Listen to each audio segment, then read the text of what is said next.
Hey, John. Hey, Eric. How's it going? Tonight, it's Tonight. going well. uh, yeah. Well, I have had an exciting week. How about you?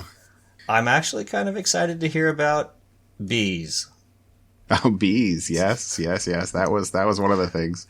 So I guess I've had two kind of personal things going on this week. The first of which is that, as you know, I drive a very old car. And I had it in at the dealership last week, and they told me I had a leaking radiator, and they wanted $600 to replace it. And I was like, oh, I don't think so. I don't think you could sell your car for $600. No, I'm pretty sure. I'm pretty sure not. So I called up Napa, got a radiator on Saturday, and then my son and I put it in on Sunday, and then evidently we just didn't tighten up a couple of the bolts tight enough. So I've been and I didn't replace the cap, which I probably should have just done out of good sense. But so I've been leaking transmission fluid slowly, less and less until last night. As of last night, I took a trip to Home Depot, drove back. It was all 100% good. Anyway, so Nice. I've been riding on the risky side of the street the last few days, refusing to both have Shirley and I in my car, just in case I need to call her for roadside assistance. Anyway, but then, as you say, yeah, bees. I took a super long lunch on Tuesday because I called up and all of my beehives were down in Wilsonville, so I had to drive down there and pick them up. I've been calling for the last 3 weeks, and evidently they were being shipped like truck from North Carolina. And anyway, so in another 2 weeks, I should be getting bees, and in between then and now, I need to put the beehives together and paint them and do all that other stuff. So I'll keep you posted. Should be fun. I'll be curious to hear how Beekeeper Jon how it pans out. I am too. I will be curious to see how it pans out myself. But I do like honey. Yeah, you live out in the farmland, so you can have that stuff. I have tried to get my wife to let me have chickens. I just need to go buy chickens one of these days and just come home and say, sorry, I already paid for them. Well, I want fresh eggs. That's all I want. I will tell you that Shirley's comment to me after dinner tonight was, well, it's a relief to know we're down to only 5 dozen eggs in the fridge. I don't want that many chickens.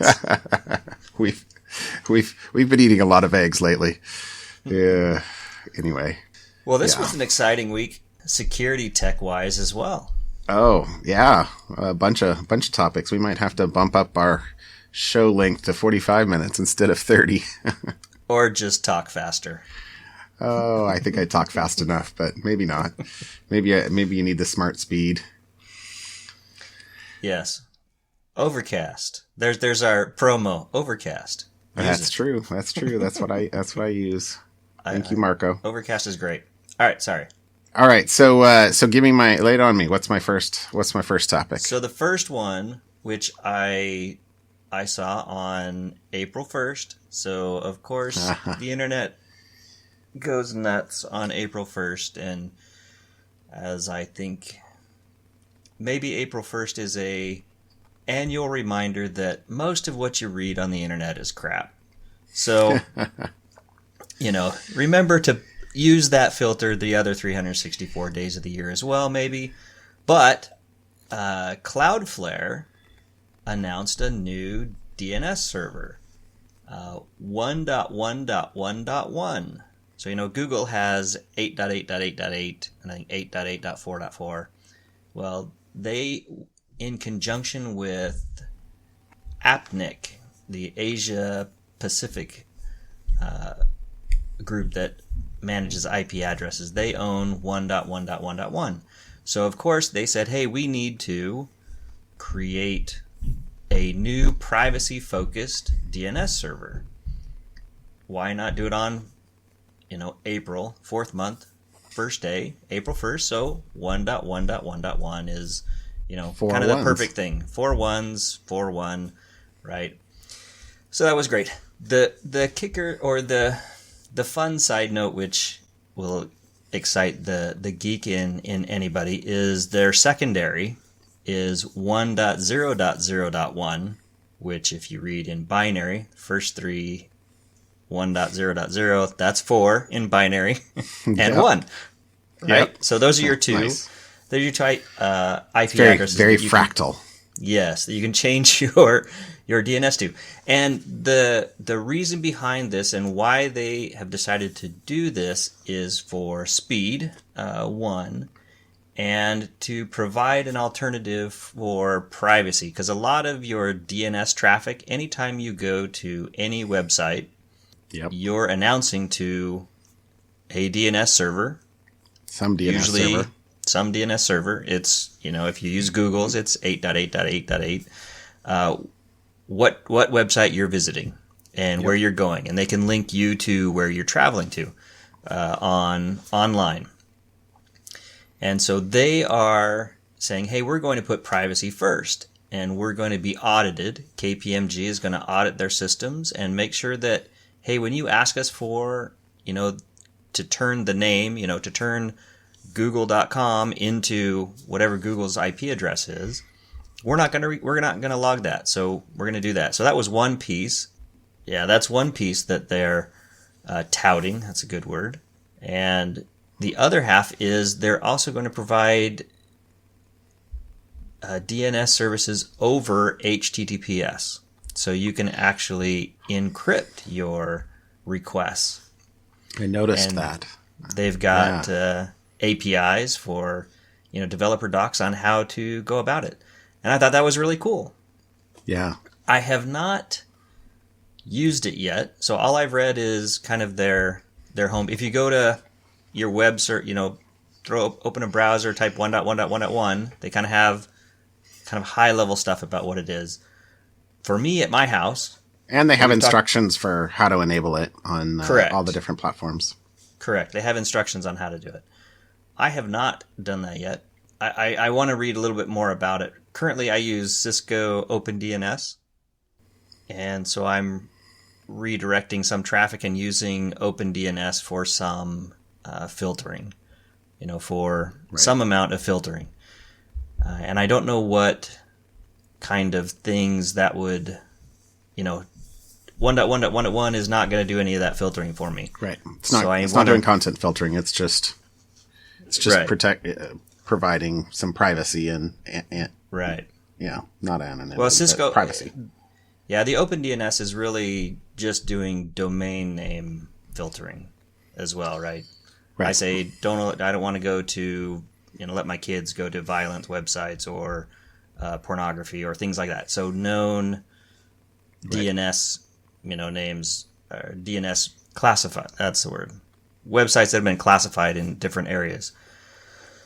Anyways, so like I said, I use OpenDNS.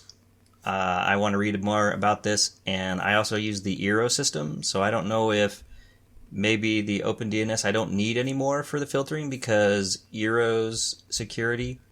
That's true. Might provide what I'm looking for anyways, but they don't. I think as of yet don't provide kind of the parental control type DNS filtering. Right. It's more malware and malicious filtering that they do. So, anyways, I but think, good on Cloudflare. Yeah, have to check that out. Everybody have to check that out. So I have something that is a little related, at least in the sense of the anonymity when you go to DNS sites or when you go to sites that you think you're going to, but you're not. So did you see Krebs' post about the typo squatting weblogs that were open to have somebody go crawl? I saw the tweet fly by, but I have not read it yet. So there were a bunch of weblogs available on an IP address that basically showed let's see, over 1,000 basically typo squatting domains. So these are things where if you did like .cm instead of .com, so you went to google.cm, and so that is a valid website, and they happily will take your, typo and then try and monetize you in some way. Right. Either by presenting you with the warning that your computer is infected and you should really go buy this $39 thing, or just ads, or whatever. Yep. So the reason why it's at least semi-related to what you just said about the 1.1.1.1 as a name server is these logs have, it's a web log, so the IP address that was trying to access it. And so if you do reverse name resolution, they can see, there were a whole bunch of people from, let's say, the Department of Justice, United States House of Representatives, accessing sites like, things like pornhub.cm. Oh my goodness. So anyway, just, well, a little bit related to I tell my kids, I just tell them nothing you do online is private. Just assume that is correct. Somebody is going to know. And FYI, kids, in our house, I know every website you visit because I own the router. So, this is just another reminder that nothing you do online is actually secret. Yeah, I'm pretty sure my son has friends who have non-tech savvy parents, and he is very disappointed that he does not. Life's not fair. Life's not fair. Anyway, so there's a Krebs posting from just the last day or two. When was that? April 4th. And since we're recording this on, the 4th, I guess this was just today. There you go. Hot off the press. All right. So my real one, you want to know what my real site is? Yeah. This is first, I guess I gotta put you on the spot. Do you know what edge side includes are? I know server side includes. I remember those from back in the day. And to really date myself, I can go CGI bin. I remember that. That's right.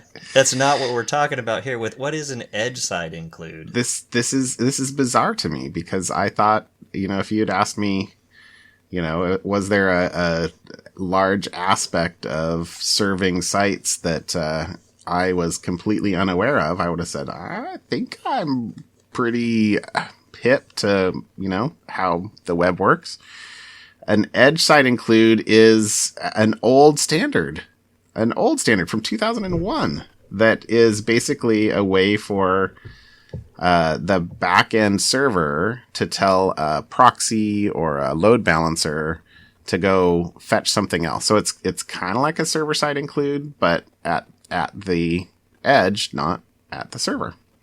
So it's basically like a little XML snippet that says, hey, go get this other value here and stick it right, basically do a string replacement for wherever the edge side include is. And so I've got a link that we'll obviously put in the post, but the reason why this came up is there's ways that you can then leverage an infrastructure that has edge side includes enabled to go, this is kind of like a cross-site scripting where, you basically trick the server into going and getting something and including it in the page on your behalf. But in this case, since it's being done by something behind the infrastructure, like none of the browser's protections against CSRF or cross-site scripting will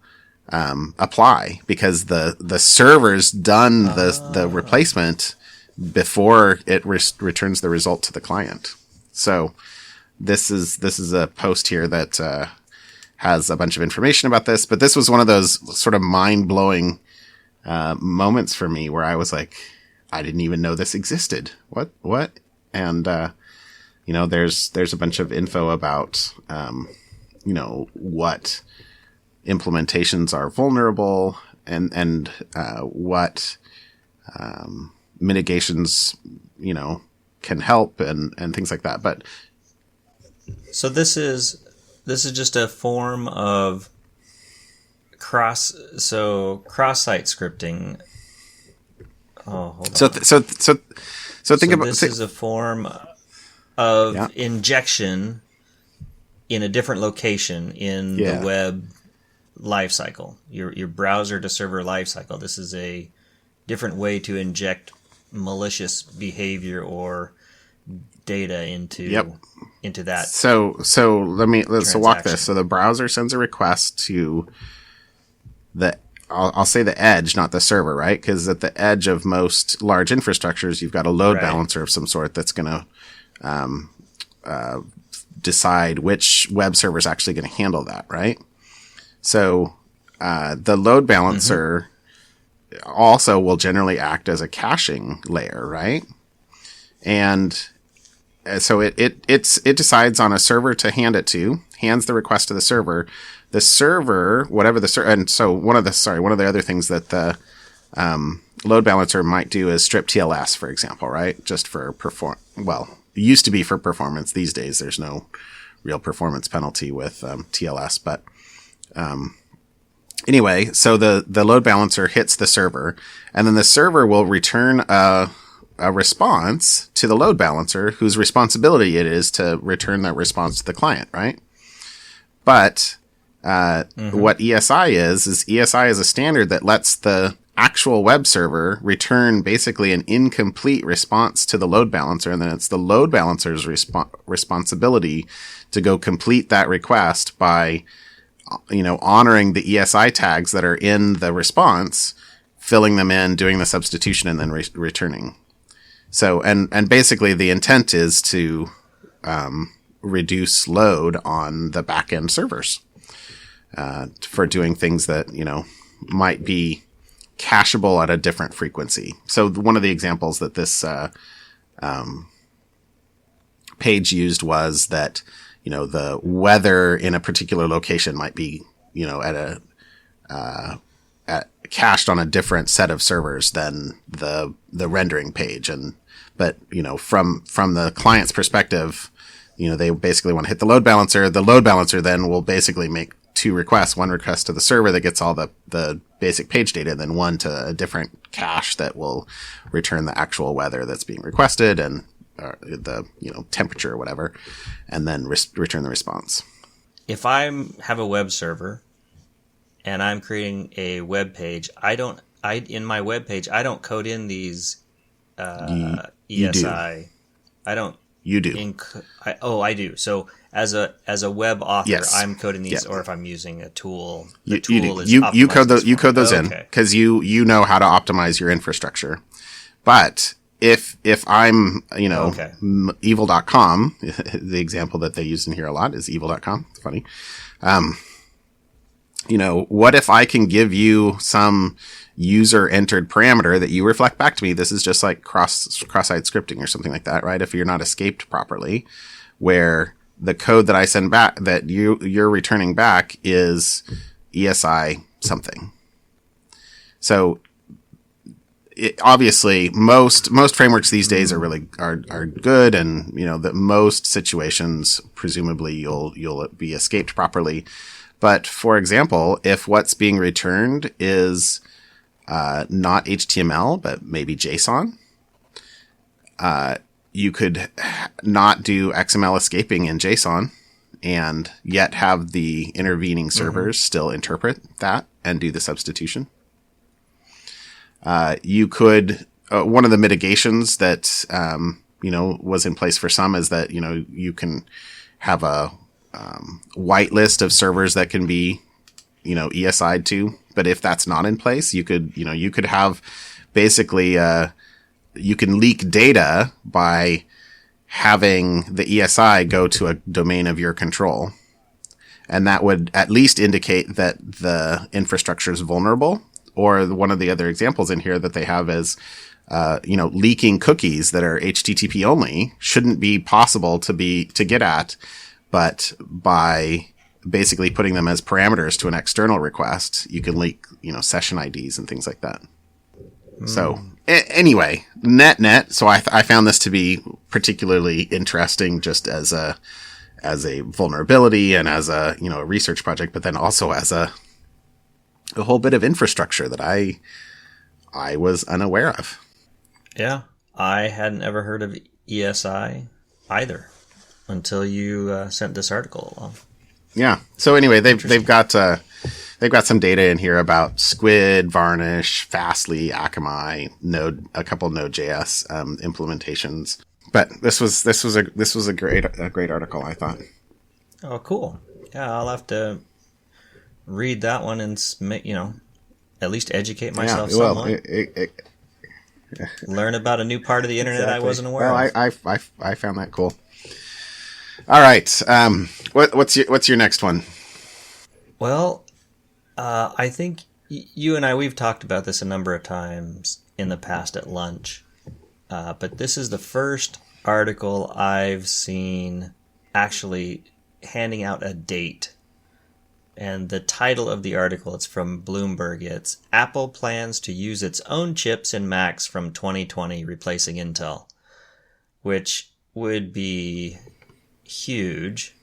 I think I was listening to the talk show podcast earlier today, and there was a comment about a recent event, an education event that Apple did.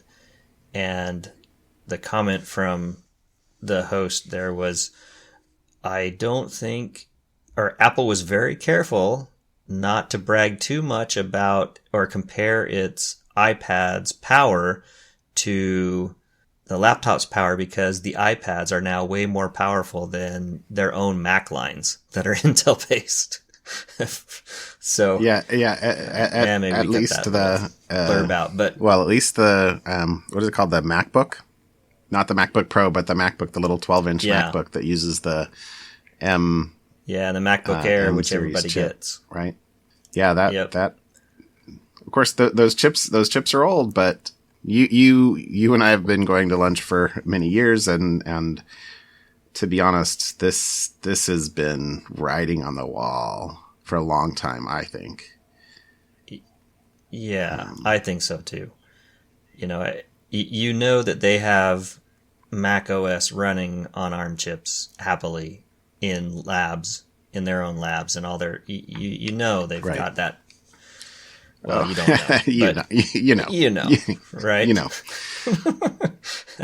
I mean, they've already done it once, and if any company could pull it off, it's going to be Apple. And they've added ARM chips into their, the ARM chip now ID. runs the little Touch ID bits across the top. Yep. Or what's that Touch bar across the top in their Mac. So yeah, they're on their way. Well, and the other note, just to kind of drive another stake in this, and I know you saw the same tweet. Cloudflare is moving a lot of their infrastructure off of Intel Xeons to the Qualcomm Centriq platform, strictly from a power consumption. The tweet was, the kilowatts, right? You plug it into it and it'll show you how many watts are being used. You plug the kilowatt into the wall, and then you plug something else into the kilowatt, and the kilowatt will tell you how much power is being drawn. Right. How much power is being drawn. And so they show two servers, running Intel and another one running an ARM chip at the same workload, same performance, but it goes from, I think if I'm reading this right, 235 watts to 150 watts. So if you can 40% power savings, cost of of doing the same workload just in power for the number of servers at scale that places like Cloudflare must be running, that's got to be huge cost savings over time. They have an article. They posted a blog. Cloudflare posted a whole blog post on Qualcomm versus the Intel I haven't read that comparison. for what they do. Yeah, I'll have to send that along. So if people are interested in that. I think we got one more topic we should really talk about. What one's that? Panera. Oh, this is going to be a long one tonight. Panera. Oh my goodness. I know. Shake your head. Like, hang your head in shame.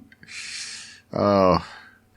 I have Panera accounts. I'm sorry.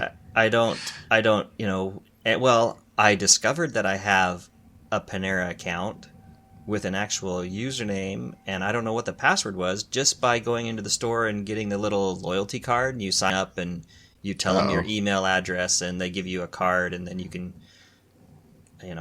my wife likes Panera. I don't, so we go there occasionally and get the free, whatever with the points or whatever it is. So I had to change passwords this week, or I didn't have passwords, so I had to set passwords. But fortunately, we didn't store credit card data or any addresses or any of the stuff that apparently was visible in this. Easily scrapable. So did you read the? I did. This was just a catastrophe. Because the guy who disclosed it 8 months previously. Yeah.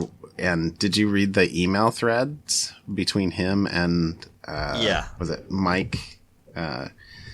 Yes, their chief security officer, the guy in charge of that, was very defensive, unprofessional. I don't know what the right word is, but those two seem to fit fine. Those good enough to start with. Yeah. And anyway, so disclosed 8 months prior, and then the guy said he checked every month, not fixed, and then eventually it was basically right. Just so the problem was that basically anybody who had a Panera account could log in, and then essentially your Panera number, your little ID number, was enumerable. You could just increment it or change it or whatever, and just kind of roll through as long as initially you didn't even have to log in. You could just roll through these numbers and get the data, whatever data Panera had, just by changing a number on your URL request, essentially. So, yes, that's not good business. Not at all. And then when he sent it quietly to, I think he said certainly Krebs, and then was it Troy as well? Yeah, he sent it to Troy Hunt. Yep. And with the proof of concept. Yeah. And so it becomes public, and then I think they both tried to reach out, and then becomes public, and Panera just flat out lies. Yeah. Lies to the press. Hey, and then claims that it was fixed. Totally wasn't. Claims it was only 10,000. Oh. Clearly wasn't. Yeah, there's. Though, did you also see that their CSO, this Mike guy, used to work for Equifax? Yes. Yeah. Poor guy can't catch a break.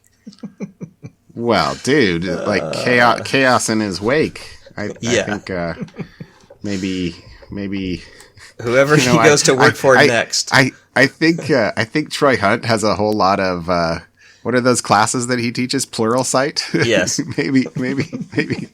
He should take some of those classes. We're picking on somebody that we don't know at all, but maybe a few security classes are in order. Oh, brutal. Yeah. Well, yeah, we can link to that one, and yeah, there was some back and forth. I guess Krebs tried to find him and talk to him about it, and I think it's, hey, there's people are trying to do the right thing. They're trying to help. let them try to help.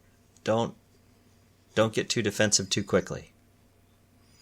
Well, and once it's disclosed, like, clock's ticking. You can't expect to be able to have 8 months go in between a private disclosure, a responsible disclosure, and public disclosure. So, I mean, if anything, this guy, who I don't know the name of the guy that actually found it, PB is the Medium Post name, so I don't know who that is, but it seems like he could certainly have given them I'm going to release this on 12/1, something like that. Right. If anything, that would be my criticism of the finder of put a deadline out there. And, especially when somebody reacts to you the way he was reacted to, I don't think you need to move the deadline. Yeah. Well, and then contrast this one with the Under Armour, the MyFitnessPal breach disclosure that happened. I think that was just late last week or early this week as well, where they came out and they have a whole webpage saying, hey, we found this out, we got this information, we're going to try to do the right thing. And they took the report in a different approach. They did it right. Than Panera. Yes. Yeah. Related to the earlier topic with the edge side includes, for squid, there was in the article that I did, there was a reported on December 13th of 17, acknowledged on December 14th of 17, fixed on January 18th, advisory made public on January 21st. There you go. I don't know what exactly went back and forth in between them, but here it is. Thank you very much. Fix made, disclosure done. Yep. Basically 1 month, a month and a week or so. It's about right.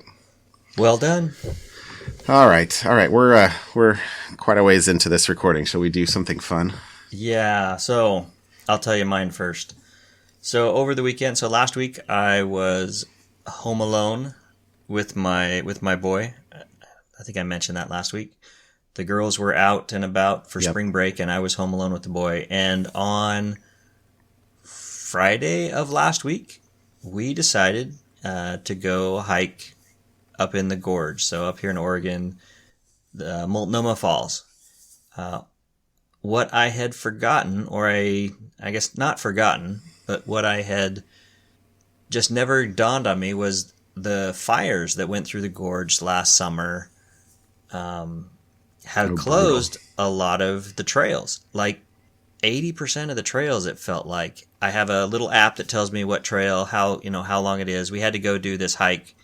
So he and a buddy of his and we went and we're going to go hike for a middle school, he's in 6th grade, middle school PE project over spring break. They had to do, an hour activity. It could be anything they wanted. They just had to go do it. So we were going to go hike. And so we get there, and Multnomah Falls has a small parking lot, especially on a big weekend. And so we got lucky, found a parking spot. They had closed the west entrance, and so we had to loop all the way down around and come back up the freeway to go in the east entrance. Got there, go in, and all the trails are closed. You can see the falls. You can walk up to the that first level where the lodge is, and you can see the falls, but all the trails up to the top were closed. So that wasn't fun. So that's not the fun part. But and, my boy is disappointed because he was all excited about that was going to be his thing, because he has to write up a page on what he did and show pictures and talk about it for school. So I went and asked some of the park rangers when they thought these things were going to open. And they said the lower, just to get to the bridge. So we couldn't even get to the bridge. Just to get to the bridge, they were hoping to have open by September. But the rest of the hundreds of miles of trails, because you can hike all the way to the top of Multnomah Falls and beyond, we're probably going to be up to 2 years out still. Wow. But fortunately, I asked him, well, hey, is there any trails nearby that are open? And so they pointed one. It's La Tourelle Falls. And I had done that one before. That one was unaffected by the fires. So we got our 2-mile, 1 hour hike in, got to see some waterfalls, and did that. So that was my something fun. Is I guess the reminder that, hey, get out. You don't have to stay behind a computer all day. Get out, go see nature, and maybe call ahead to make sure the nature you want to see is there to see.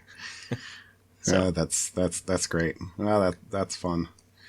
All right. Well, my something fun is actually something really old, but it came from XKCD that got posted this week, and it was kind of like a right click, and you had a whole bunch of menus, and you could kind of poke around for some various things. I don't know if you actually did that, but one of the things that led me to was this color results from a survey in 2010 that I'm just looking at it now. Randall Monroe did.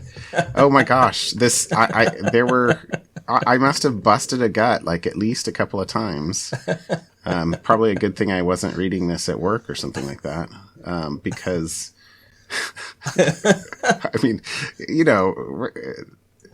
first of all, I presume that anybody listening to this knows what XKCD is, but if not, go to xkcd.com, spend a couple of hours reading comics. It's a web comic that I've been following at least for a very, very, very long time. Yes. And he's actually done a couple of books at this point in time too.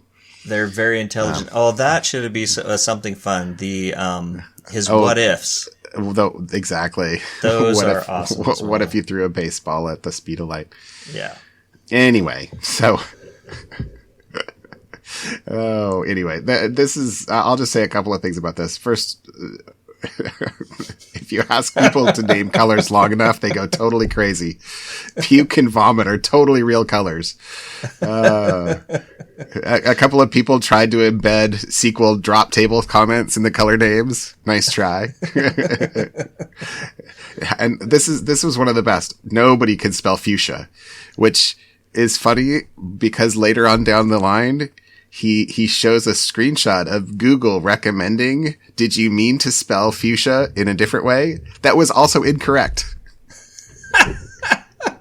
So like literally, anyway, so I think it started from, this comic he has at the top that says, color names if you're a girl, color names if you're a guy, kind of, relatively sexist, I guess I'd say. But what Randall did was he was like, look, I've got like this audience. I can run a survey and actually see, is it right or not? And, the data that, he actually got back didn't match up, with the quote unquote funny thing. But anyway, some great stuff. And then there's, disproportionately popular among women names of things. And then, the disproportionately things among men are awful because I weep for my gender. Anyway. And then, anyway, you get back down to the bottom of this. And this was the best. Cause it sounds to me like the survey was basically like, here's a whole bunch of colors and I want you to name every one of them. And it just kept showing colors over and over and over again. Cause there's things like, here are some assorted things people came up with while labeling colors. So like there's this kind of tan thing where it's like what I'm sure was once nice wallpaper before you stained it with your nicotine. Or the red as the cute boy to my right's hoodie. Or my dentist's office orange. I still remember his dandruff slowly wafting into my gaping jaw. Oh my gosh. There's so many funny things in here. I busted a gut a couple of times. And, it's 8 years old at this point, but I'm glad I didn't read this ahead of time. This was more funny to read it while you're talking about it. Yeah. Oh, hey, are you actually going through all these answers? Must be dull as hell. Yeah. Oh, sorry. Well, yeah, because at the very beginning, we laugh because I have 2 older daughters and we laugh about colors because they come with, hey, what do you think about this color?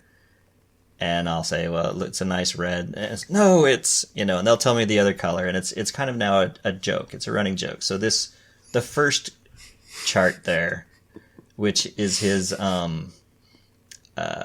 theory. What did he say? It was his theory about how girls will name things with individual colors, while guys will just name everything in just broad strokes. So, I got a kick out of that. But what was interesting, as you mentioned, was what people actually said is more in line with actual colors. The one that got me on the actual color names, if you're a guy, is some guy, somehow, they called out salmon. Look at that. I would have guessed that would have been on the girl side, but hey, maybe there's hope for our gender yet. I'm not sure. I'm not sure. Anyway, this gave me a great laugh earlier. Yeah. All right, call it a wrap. Yeah. Thanks, John. This was fun. All right. Thanks, Eric. Talk to you later. Bye.